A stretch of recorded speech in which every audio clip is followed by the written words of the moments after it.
Salam dəyərli müdavimlər, abituriyentlər, xoş gördük hamınızı. Mən Akşin Tahirov, tarix müəllimiyəm. Dəyərli yoldaşlar, keçirik növbəti mövzumuza. Böyük Səlcuqlu dövləti 1038-1157-ci illərdə mövcud olub.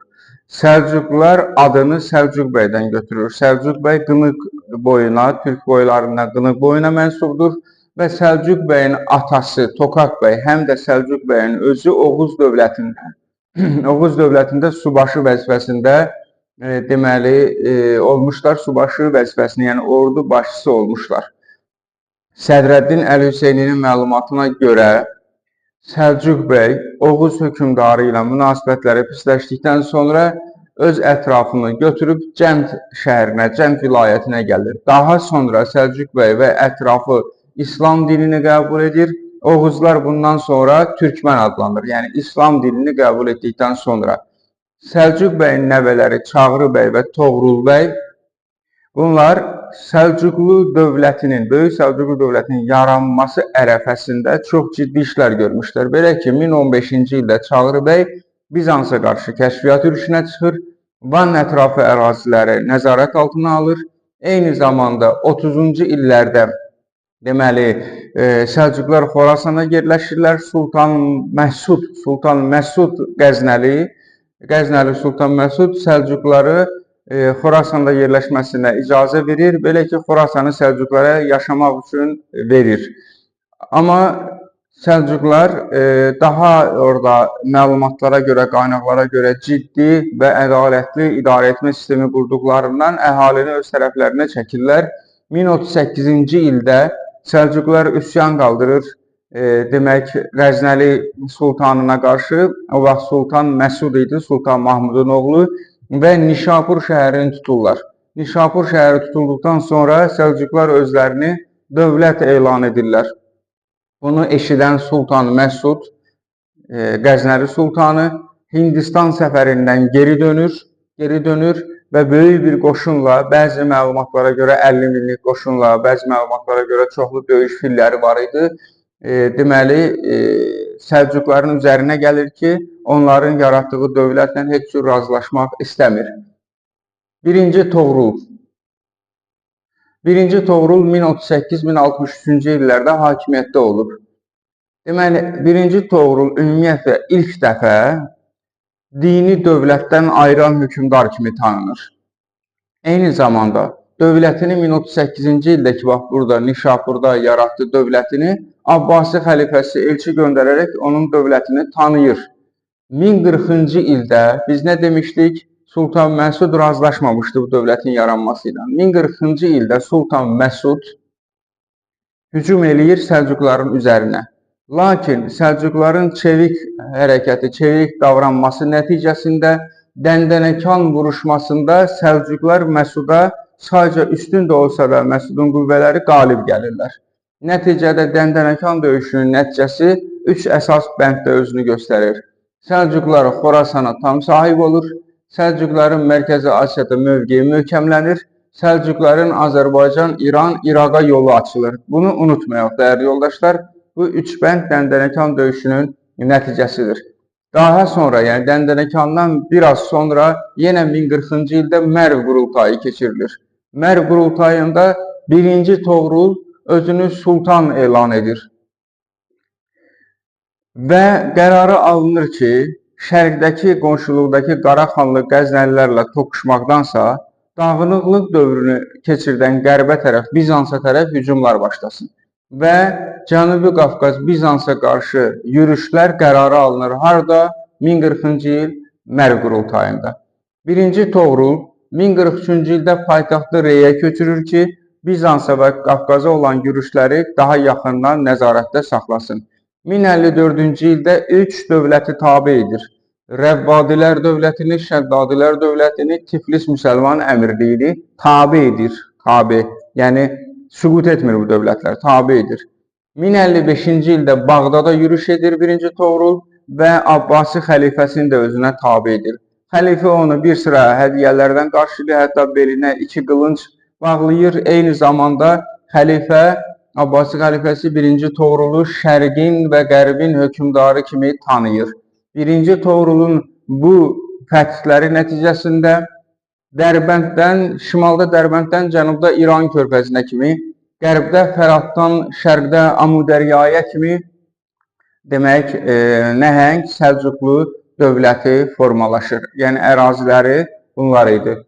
Sonra gəlir Sultan Alp Arslan. Sultan Alp Arslan 1063-1072-ci illərdə hakimiyyətdə olub. Sultan Alp Arslan hakimiyyətə gələn kimi əmisinin, yəni Çağrı bəyin oğlu idi. Əmisinin, bu arada sizə deyim ki, Toğrul bəyin varisi olmadığı üçün qardaşı Çağrı bəyin oğlu Alp Arslan hakimiyyətə gələcək. İlk vəzifəsi Alp Arslanın Oğuz birliyini qorumaq idi. Yəni, əmisi bir Oğuz birliyi yaratmışdı, onu qorumaq idi.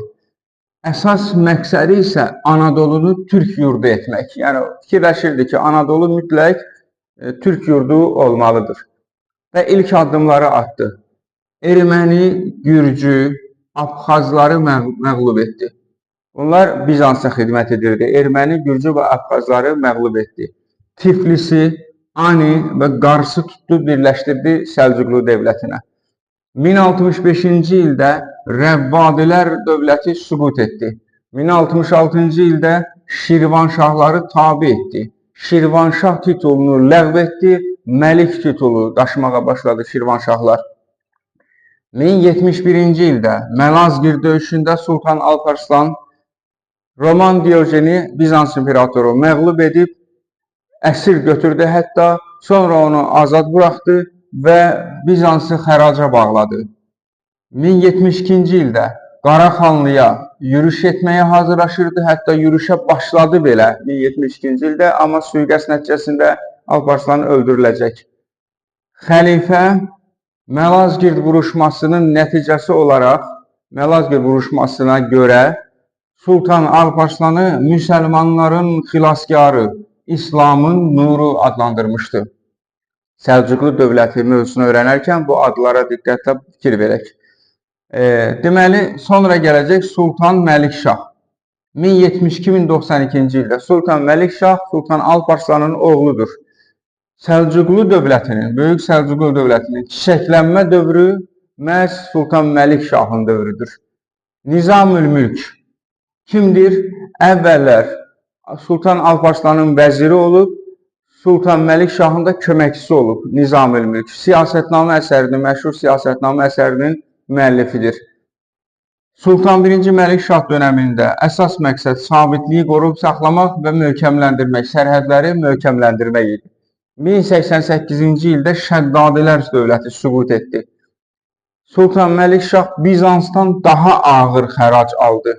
Hətta Qaraxanlıya da hücum etdi və onu aslı hala salıb xərac aldı Qaraxanlıdan da. Yəni, atasının yarımçıq qalmış yürüşünü tamamladı. Eyni zamanda Məlikşah hərbi islahat keçirtdi, orduda tayfa prinsipini ləğv etdi və ərazi prinsipini tətbiq etdi. Tayfa prinsipi ləğv olundu orduda. Vahid, çəki, ölçü, pul islahatı keçirtdi. Eyni zamanda ticarətdə bəzi rüsumlardan ödənişləri güzəştə getdi. Bəzi tacirlərə, ümumiyyətlə tacirlərə bəzi ödənişləri güzəştə getdi. Nizamül-Mülk, hansı ki onun köməkçisi idi, Məlikşahı Cahan hökümdarı adlandırır. Görürsünüz, belə adlar var. Cahan hökümdarı, İslamın nuru, müsəlmanların xilaskarı, şərqin və qərbin hökümdarı. Bu adlara diqqət edin, hansı sultana aiddir.